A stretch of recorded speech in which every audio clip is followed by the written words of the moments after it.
It was a cold, lonely night when Ayaan found himself standing before an abandoned house deep in the forest. Its broken windows stared at him, and the half-open doors seemed to whisper, "Come inside." As he stepped in, the smell of damp wood filled the air. Dusty furniture, torn wallpaper, and a silent fireplace watched him from the shadows. Upstairs, inside an empty bedroom, a wooden rocking chair began to move on its own.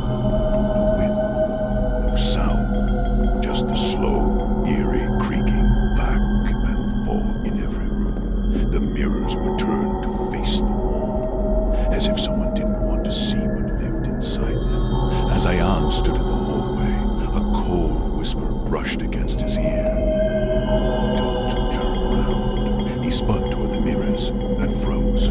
One mirror had turned by itself, and in its reflection, someone stood behind him. A tall, faceless shadow, with a stretched, unnatural smile, leaned closer inside the mirror, watching him.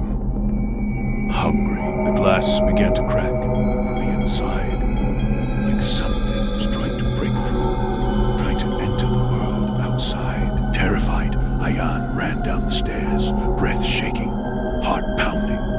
But the shadows followed him, crawling along the walls. He reached the front door, but it wouldn't open. It had locked itself, trapping him inside with something that didn't want him to leave. And then he heard the steps, slow, heavy, coming down the staircase. The smiling silhouette watched him, head tilted, enjoying his fear. The entire house came alive.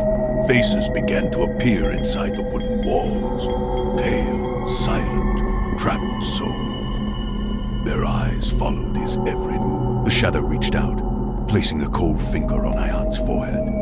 In that single touch, everything went dark. The next morning, the house stood silent once again, empty, still. Only the rocking chair moved gently, as if someone had just stood up from it. But in the dusty mirror downstairs, a new face appeared. Ayaan's face, eyes wide with fear, palms pressed against the inside of the glass, forever trapped inside the house that watches.